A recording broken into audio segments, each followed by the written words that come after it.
ሰለስተ ሰብኡት ንሓደ ህፃን ይሰርቁ። ሰኣን ንቕሓቶም ድማ መሊኡ ይጠፍእ። ካብ ገደል፣ ካብ ማኪና፣ ካብ ህበይ ምስለ ይተርፍ። ድሕሪ ብዙሕ ፃዕሪ ምስ ሓዝዎ ድማ ነቲ ሓደ ሓዊ ይቃፅሎ። ናይዚ ህፃን መወዳእታ እንታይ ይኸውን? ሓቢርና ንከታተል። ሰላም፣ እዚ ናብ ሲኔማ እዩ።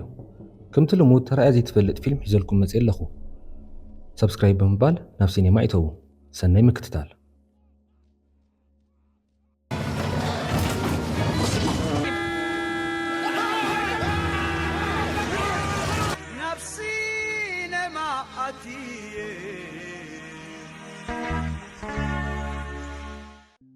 እዚ ህፃን ቢንክ ይበሃል። ኣዲኡ ላሬን ኣቦኡ ድማ ቤኒንግተን ይበሃሉ። ኣብ ቺካጎ ዝቕመጡ ሃብታማት እዮም። ነዚ ህፃን ልዕሊ ኣዲኡ ተቐርቦ ጊልበርቲን ትበሃል መንእሰይ ነብሱ ተሓፅቦ፣ ክዳኑ ትኸድኖ፣ ፅውፅዋይ ትዕልሎ ጣላይቱ እያ። እዚ ህፃን ካብ ዘውለዳ ትሒዙ ክሳብ ሎሚ ብምስጢር ይጸኒሑ።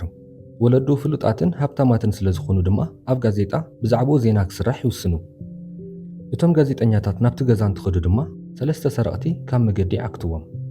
ክዳኖም ቀይሮም ፀጉሪ ወሲኾም ድማ ነቶም ጋዜጠኛታት መሲሎም ናብቲ ገዛ ይኸዱ።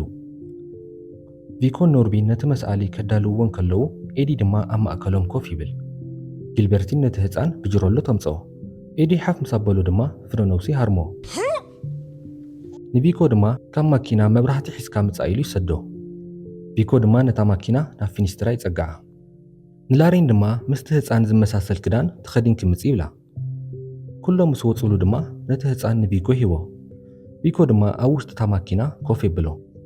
እታ ናይ ፅውፅዋይ መፅሓፍ ሒዞም ድማ ይኸዱ። ኣብ ሓደ በረኻ ድማ እቲ ገይሮሞ ዝነበሩ ፀጉርን ጭሕምን ኣውፂኦም በታ ናይ ባዕሎም ማኪና ይኸዱ። ኣዲኡ ክዳና ቀይራ ትመፅእ። $5 ሚልዮን ሃብና ዝብል ደብዳቤ ትረክብ። ናብ ኣቦኡ ቤኒንግተን ድማ ሎሚ ፍርቂ ለይቲ ኣብ ድሕሪት ፋብሪካ ዘሎ እንዳጓሓፍ ነቲ ሰሊ ክገድፈሎም ደብዳቤ ይስድሉ። ኖርቢ ነቲ ህፃን ዳይፐር ይቐይረሉ። ቪኮ ድማ ፃባ ይፍልሐሉ። ናይቲ ፃባ ዋዒ ድማ ኣብ ናይ ኖርቢ ርእሲ ይፍትኖ። ኖርቢ ንቪኮ እንተሃርሞ እቲ ህፃን ይስሐቕ ስለ ዝነበረ ቪኮ ድማ ብግዲኡ ንኖርቢ ይሃርሞ። ፖሊስ መፂኦም ድማ ዓሸራ ይእክቡ። ዴል ዝበሃል ኣባል FBI ድማ ንላሬን ኣጆኺ ይብላ። ኖርቢ ነቲ ህፃን ከደቅስ ነባዕሉ ድቃስ ይወስዶ። እቲ ካብ ገዝኡ ወፂኡ ዘይፈልጥ ህፃን ርግቢት ይርኢ። ኣብ መጽሓፍ ዝፈልጣ ርግቢት ክሕዝ ኢሉ ድማ ብፊኒስትራ ይወፅእ።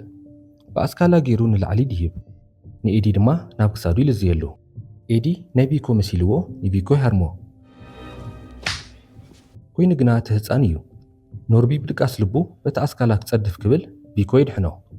እቲ ህፃን ድማ ደድሕርታ ርግቢት ይኸይድ። ናብ ዝተዘርግሐ ጣውላ ምስ ደየበ ድማ ናብ ካልእ ህንፃ ይሰግር። እታ ጣውላ ንኤዲ ተሃርሞ፣ ምስ ተስአ እውን ትደግሞ። ቪኮ ድማ እዛ ጣውላ ንዓና እውን ኣይትምሕረናን ኢሉ ይስንድዋ። እቲ ህፃን ናብ እንዳማቱ ገዛ ይኣቱ። ቪኮን ኖርቢን ድማ ንኤዲ ሒዞሞ ክዘሉ ይሓስቡ። ክልቲኦም ዘሊሎም ናብቲ ካልእ ህንፃ ይሰግሩ። ኤዲ ግና ይጸድፍ። ናብ እንዳጓሓፍ ድማ ይኣቱ። ማዕጾ ምስ ተኸፈተ እቲ ህፃን ካብቲ ገዛ ወፂኡ ናብ ሊፍት ይኣቱ። እታ ሊፍት ድማ ናብ ታሕቲ ተውርዶ። በዓል ቪኮ ንኤዲ ከልዕልዎ እንትፍትኑ እቲ ህፃን ድማ ብጎኖም ይሓልፍ። ኣብ መጽሓፍ ዝፈልጣ ኣውቶቡስ ድማ ይርኢ። ኤዲ ካብቲ እንዳጓሓፍ ይውፅዎ። ነቲ ህፃን ድማ ኣብ ውሽጢ ኣውቶቡስ ይሪኦ። ነዚ ኣውቶቡስ ብማኪና ይስዕብዋ። እቲ ህፃን ናብ ዘንቢል ይኣቱ። እታ ሰበይቲ ካብቲ ኣውቶቡስ ትወርድ። ኖርቢ ከይዱ ድማ ቆልዓ ዶ ሪኢኹም ኢሉ ይሓቶም። የለን ኢሎም ይምልስሉ። ቪኮ ነቲ ህፃን ይሪኦ። ሰለስቲኦም ድማ ነታ ሰበይቲ ይስዕብዋ። ክሰርቅዋ ዝደለዩ መሲልዋ ድማ ተሃርሞም። እቲ ህፃን ናብ ሓደ ዓብዪ ህንፃ ይኣቱ። ኣብቲ ህንፃ ድማ ሰባት ደቆም ሒዞም እንትመፁ ዘፅንሓሎም ኣንስቲ ኣለዋ። ካብኣተን ሓንቲ ድማ ነዚ ቆልዓ ምስ ረኣየቶ ወሲዳ ምስቶም ካልኦት ተሓውሶ። ንሱ ድማ ተፋሒኹ ይወፅእ።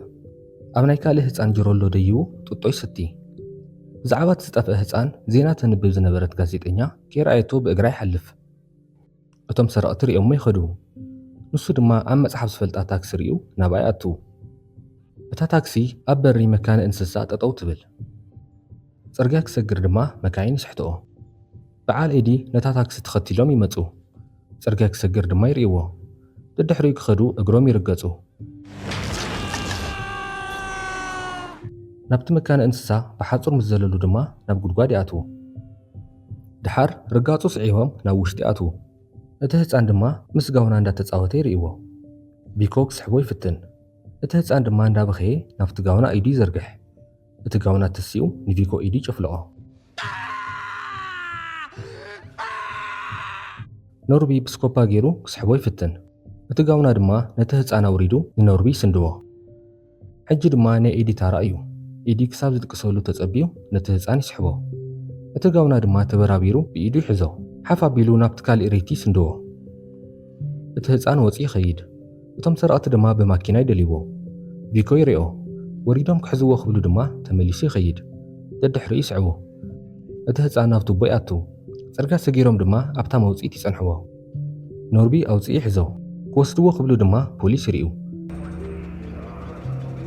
ሒዞምዎ ተመሊሶም ከም ጥዑያት ድማ ኣብ ወንበር ኮፍ ይብሉ ኤዲ ነቲ ህፃን ብጃኬቱ ይሽፍኖ እቶም ፖሊስ ድማ ብዛዕባ እታ መኪና ይሓትዎም ኤዲ ናትና እያ ይብል እቶም ፖሊስ ድማ ስለምንታይ ሞተር ከየጥፋእኹም ወሪድኩም ይብልዎም ኤዲ ድማ ናይ ባትሪ ፀገም ስለ ዘለዋ ምትሳእቲ ኣብየና እያ ይብሎም እዚ ክብል ከሎ ግና እቲ ህፃን ይቁርጥጦ ስለ ዘሎ ኣብያት ዝተሓወሶ መልሲ ይዝህቦም እቶም ፖሊስ ድማ ዝጠፍአ ህፃን ድሕሪኦም ይሓትዎ ኤዲ ኣይረኣናን ይብል እቲ ህፃን ድማ ኣብ ናይ ኤዲ ጃኬት ላይተር ረኺቡ ብታሕቲ ይቃጽሎ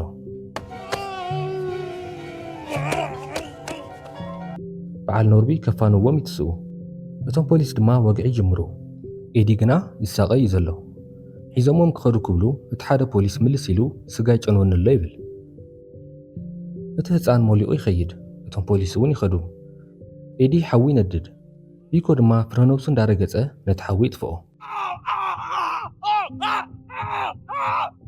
እቲ ህፃን ናብ ሓደ ስራሕ ዘሎ ህንፃ ይኸይድ እቶም ዋርድያ ብድቁሶም ናብ ውሽጢ ኣቱ ቪኮ ድማ ይስዕቦ ቦምቦሊኖ ክበልዕ ኢሉ ናብ ሓፂን ይድይብ እቶም ሰራሕቲ ነቲ ሓፂን ናብ ላዕሊ ይስሕብዋ ሰለስቲኦም ድማ ደድሕሪኡ ኣትዉ ኣብ ላዕሊ ኮይኖም ክሳብ ዝድይበሎም ይጽበይዎ ቪኮ ክሕዞ ኢሉ ናብቲ ሓፂን ምስ ደየበ እቲ ሓፂን ሚዛኑ ይዘብል እቲ ህፃን ድማ ናብ ልዕሊ ሊፍት ይስቀል ኖርቢ ንቪኮ ክስሕብ ኢሉ ንባዕሉ እውን ምስኡ ይንጠልጠል ሸተት እንዳበለ ድማ ኣብ እግሩ ይበጽሕ ብኡ ገይሩ ጸዲፉ ናብ ጣውላ ይወድቕ ድሓር ናብ ሲሚንቶ ይኣቱ ቪኮ ድማ ናብ እንዳ ጓሓፍ ይጸድፍ ኤዲ ነቲ ህፃን ይረኽቦ ክሕዞ ክብል ድማ ሸተት ኢሉ ይወድቕ ማርቴሎ መፅያ ርእሱ ተሃርሞ ምስ ተስአ ከዓ ቀለም ይፈሶ ሸተት እንዳበለ ክሕዞ ይፍትን እቲ ህፃን ድማ ብካልእ ሊፍት ናብ ታሕቲ ይወርድ ኤዲ ድማ ትወርድ ገመድ ረኺቡ ናብኣ ይስቀል ሰዓት ስለ ዝኣኸለ ግና እቶም ሰራሕተኛታት ይወፁ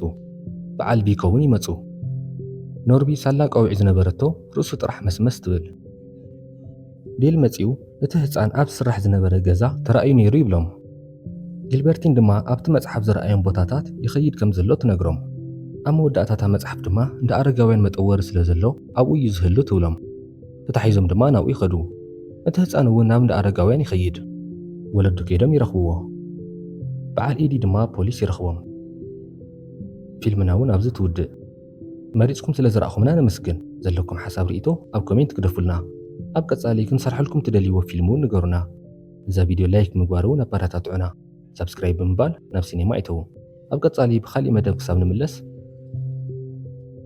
ሰሰናዩ ባይ ባይ ባይ ባይ ኦ ባይ ባይ ባይ ባይ